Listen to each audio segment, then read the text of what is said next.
Buenas tardes. Cheguei. E aí, gente?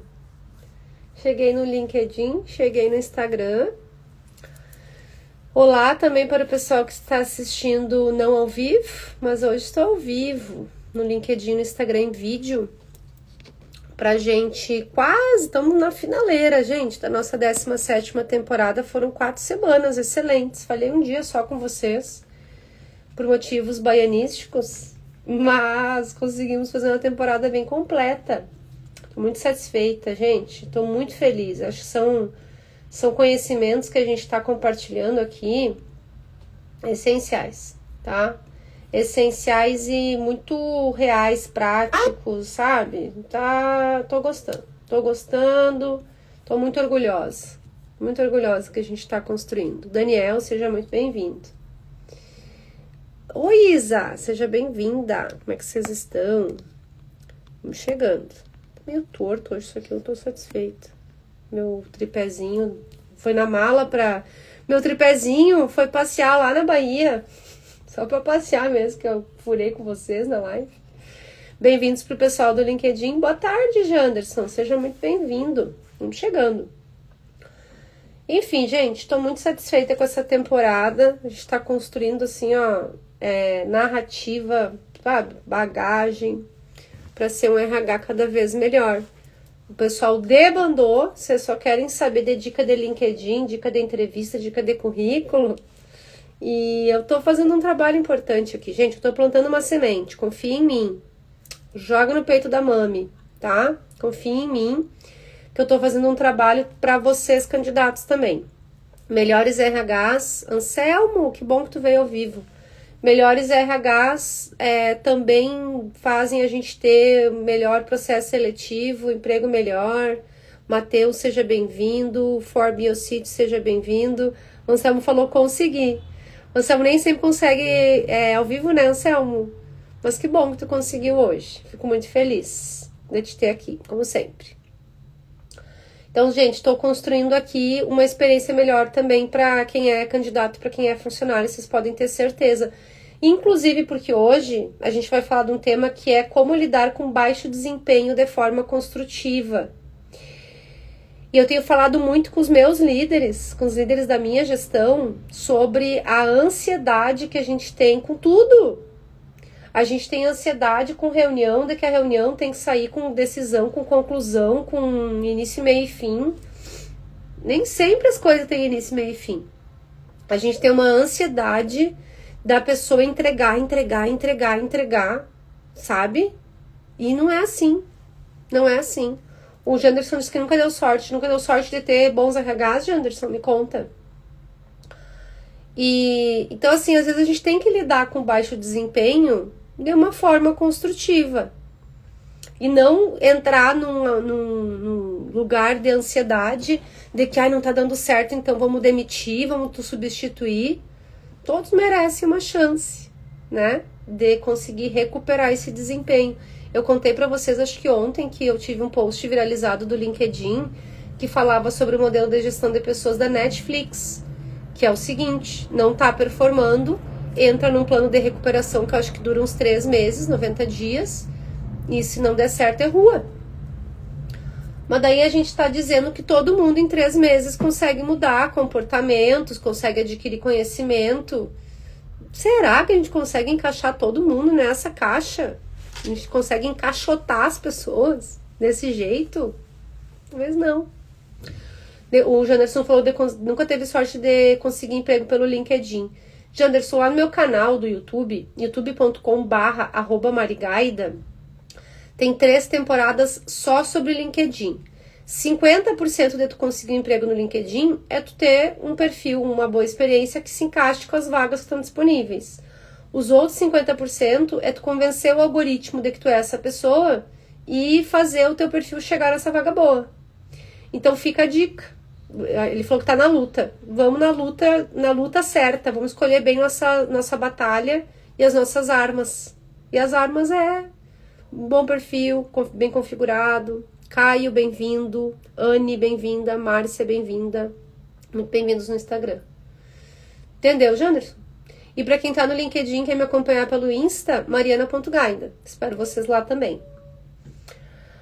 Então vamos lá, vamos falar sobre como lidar com baixo desempenho de forma construtiva. A primeira dica é: traga dados e exemplos concretos nas conversas. Não, gente, no final do dia, feedback, avaliação trimestral, avaliação de performance, avaliação de potencial, sempre vai ser pessoas avaliando pessoas. Retirar 100% da subjetividade não tem como. Não tem como. Então vai ter coisa que é opinião pessoal. E aí, às vezes, a gente dá muita sorte de ter um bom gestor, e às vezes a gente dá muito azar de não ter um gestor que não está preparado para lidar com o tema, né? Então fica a dica para RHs e para gestores. Levem dados e exemplos concretos. Olha, nesse ponto aqui o teu desempenho está baixo, porque nessa situação aqui, a expectativa que nós tínhamos era essa e tu entregou essa outra. E por causa disso, a gente entende que isso está impactando a qualidade da entrega, blá, blá, blá, blá, blá. Beta, seja bem-vinda. O Evandro, bom dia. E o Antônio falou, poderia comentar sobre como decidir que assuntos discutir em reunião e fora da reunião? Gostei muito, Antônio. Vou comentar. Eu tenho uma opinião sobre isso. Eu tenho opinião sobre tudo. Algumas mais formadas, outras em formação. Eu vou comentar com vocês e a gente vê se eu ainda tenho que formar melhor essa opinião. Mas já trago a resposta. Então, levar exemplos concretos é a melhor coisa. Porque isso retira a subjetividade, retira o fator opinião. Ah, e essa é a minha opinião sobre isso. Não, teve um impacto na qualidade. O cliente registrou uma reclamação. O cliente deixou claro que não estava bom. Entende? E tem um terceiro ponto aqui que comprova que realmente aquela falha ali foi relevante, teve impacto. Então, levem exemplos concretos. Segundo ponto, combine ações e prazos de melhoria com o colaborador. Vocês já tiveram a sensação de sair de um feedback sem entender nada? Sem entender por que tu tá recebendo aquele feedback, sem entender o que tu tem que fazer, sem entender qual é a expectativa do gestor de em quanto tempo tu vai resolver aquilo. Vocês já tiveram? Gente, eu já tive algumas. E essas são as que mais me marcaram. Porque eu me considero e sou uma pessoa muito inteligente, uma mulher muito inteligente. Sempre uso a minha inteligência ao meu favor. Quando eu não entendo, eu fico pensando, meu Deus do céu, o que aconteceu aqui? E não, até porque a pessoa que mais me critica sou eu mesma. Então, quando a crítica chega em mim, eu já me macetei sobre aquele assunto.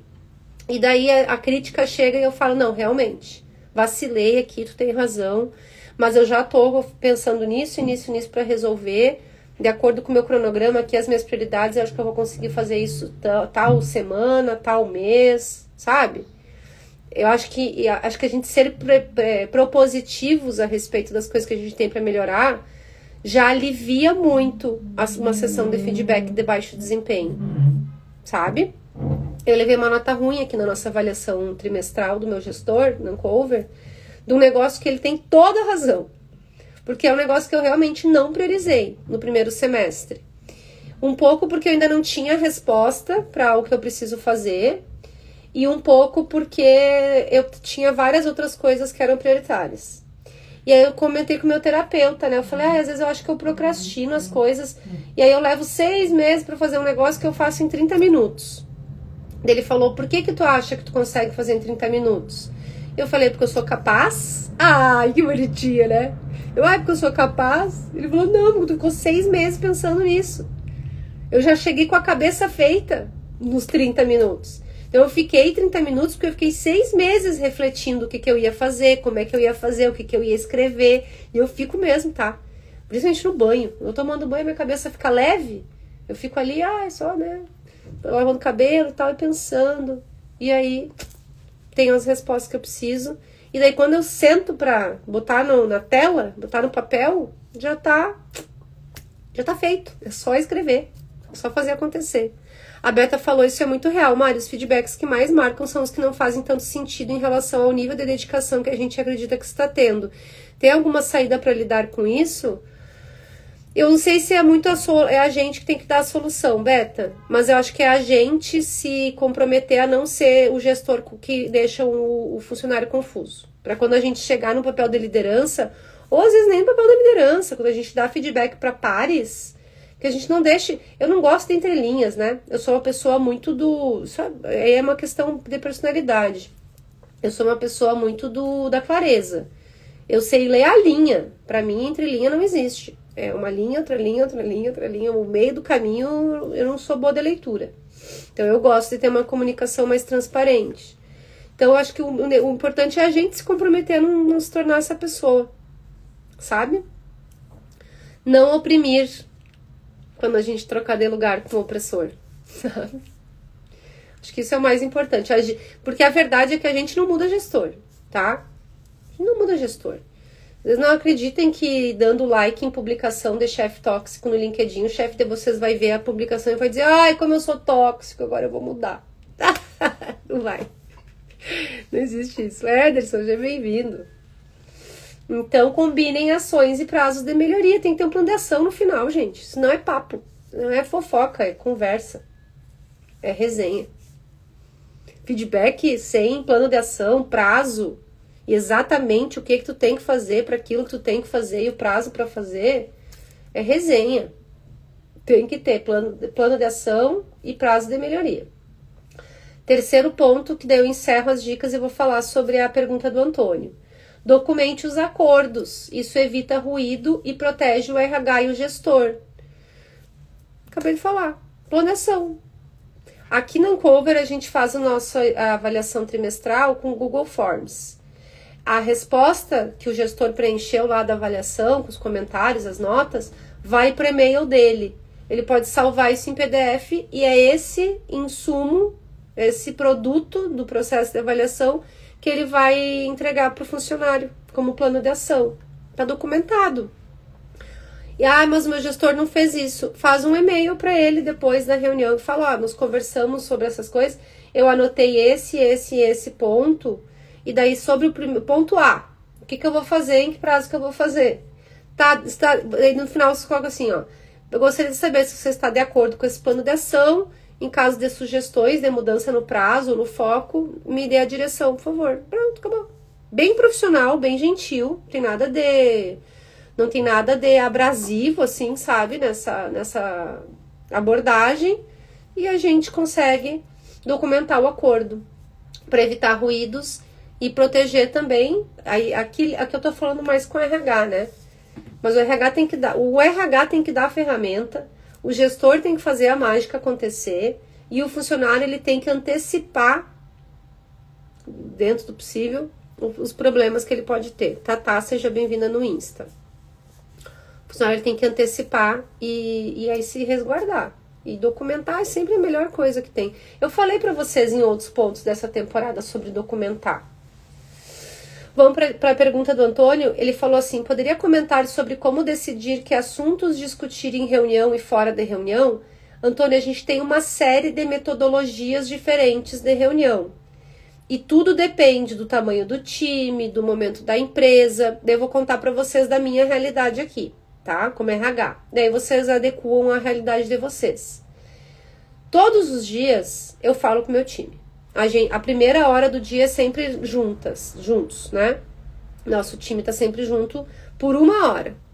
E aí nessa reunião, tem reunião que a gente fica só batendo papo, falando sobre terapia, a gente ofende as maiorias. Meu time é extremamente diverso, a gente se reúne pra ofender as maiorias, vai dar risada junto, falar de meme, de fofoca de subcelebridade, sabe? Coisa que a gente faria no escritório tomando um cafezinho, não dá? Porque a gente tá no remoto. Meu time tem só uma pessoa do meu time aqui em São Paulo. A gente faz online. Tem reunião que daí eu pego um por um e vou dizendo: o que eu tô te devendo? E vou fazendo. Digão Braga, seja bem-vindo. Aí tem reunião que a gente só fala de um assunto. É um projeto que a gente tá para entregar nessa semana e tá todo mundo envolvido nisso e a gente só fala disso.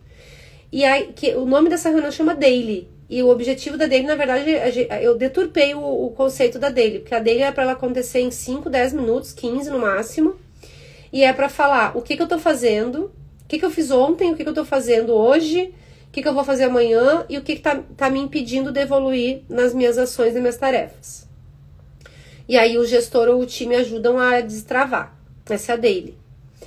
Aí com o meu gestor direto, eu tenho uma weekly, que é uma semanal nas terças-feiras à tarde. Aí a gente fala sobre projetos que estão rolando, a gente fala sobre as prioridades das contratações, a gente fala sobre movimentos das pessoas, a gente se apresenta novas ideias que ou eu ou ele tem para alguma coisa que a gente quer fazer. Uma reunião semanal, que daí ela é mais frequente do que eu tenho com os outros líderes, porque eu tenho muito assunto com ele.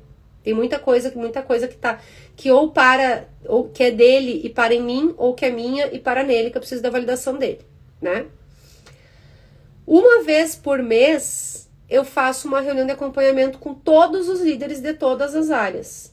E para equipes que está mais conturbada a situação, então momento de formação, ou saiu alguém, ou entrou alguém, ou enfim, aí eu faço de 15 em 15. Mas é por poucos meses eu faço de 15 em 15. Aí eu volto para mensal. O que eu faço nessa reunião? Pergunto pessoa por pessoa do time como é que tá indo, o que tá rolando, o que tá precisando, e atualizo a pessoa sobre movimentos de outras áreas que podem eventualmente impactar o líder, ou pergunto a opinião do líder sobre algum movimento que precisa acontecer e para eu poder costurar. Eu sempre falo para vocês que o trabalho do RH ele é de alta costura. Eu vou costurando todo mundo que faz parte desses movimentos e tempos para a gente chegar no mesmo lugar. Às vezes, parte dessas reuniões que eu faço, elas têm o objetivo de construir dentro da cabeça do líder uma narrativa que, por ele estar muito concentrado só no seu próprio foco, na sua área, ele não enxerga nos outros lugares. Guigo, seja bem-vindo no Insta. Então, às vezes, é só construção de narrativa, faz parte. Por isso que eu falei lá no início, vamos reduzir a ansiedade de que toda reunião, às vezes a reunião é só para bater papo mesmo. É para tu persuadir alguém de uma ideia que tu tem, ou para tu se convencer que a tua ideia não é boa. Não dá para ter a rigidez de achar que toda ideia da gente é boa. Às vezes não é. E aí, às vezes a gente conversa com alguém que tem uma ideia melhor, ou que já tem uma outra visibilidade que tu ainda não tinha, por isso tu tava naquilo, sabe? Então essas são as mensais. Aí eu faço algumas reuniões de acompanhamento com funcionários que estão há mais tempo e que são muito importantes, que são pessoas-chave no negócio. Eu não gosto de ficar muito tempo sem falar com eles. Aí eu falo lá, eu boto lá, follow-up. Aí eu mando uma mensagem. Ó, eu te mandei um follow-up porque eu tô com saudade, faz tempo que a gente não se fala. Adoro. Eu faço conversa de 3 meses com quem tá fechando 3 meses na empresa. Que é meio que um ritual de efetivação. E para eu falar pra pessoa o que tá acontecendo nas outras áreas que ela pode também não tá tendo visibilidade. E pra eu saber se ela tá feliz, como é que tá indo a relação com o gestor, com os pares, com pessoas de outras áreas. Para perguntar coisas que ela tinha em outras empresas e que a gente não tem aqui, que ela acha que seria legal a gente fazer. Eu faço essas de 3 meses. E eu acho que é isso, tá? Assim, de reuniões periódicas que eu tenho. Como entender se dá para assuntos que dá para discutir em reunião e fora de reunião.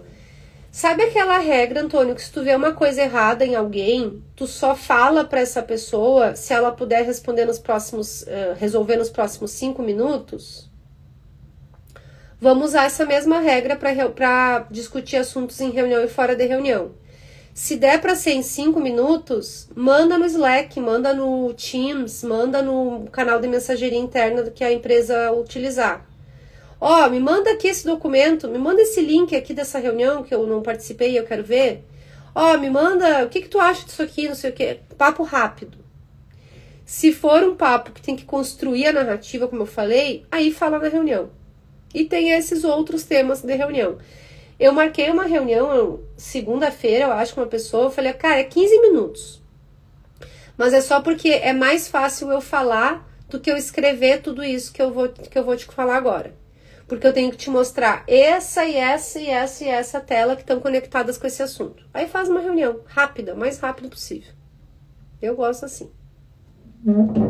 Respondi, Antônio, não sei. Te dei toda a visibilidade aqui de como é que eu tenho feito, tem funcionado. Mas ainda não existe formato perfeito, né? Ainda assim, tem algumas coisas que eu sinto falta de reunião. Hoje de manhã eu tava falando com um gestor nosso que eu falei, a gente tem que reunir mais a alta liderança, tem umas coisas que a gente precisa falar, sabe? O Guigo falou, acompanhei todas as temporadas posteriores. Esse horário é difícil entrar ao vivo. Parabéns pelo conteúdo, sempre pertinente, dando orientações de como proceder em diversas situações. Aula gratuita. Ai, obrigada, Guigo. Obrigada, é uma honra te ter aqui, Guigo. O Antônio falou que feedback útil. Obrigado. De nada, Antônio. Imagina, merece, estou aqui para isso. Fechou, gente. Gostei muito. Eu adoro quando vocês participam, vocês mandam comentário, pergunta, adoro. Me sinto assim lisonjeada de vocês acreditarem nas coisas que eu tenho aqui pra falar pra vocês, pra alavancar a carreira, né?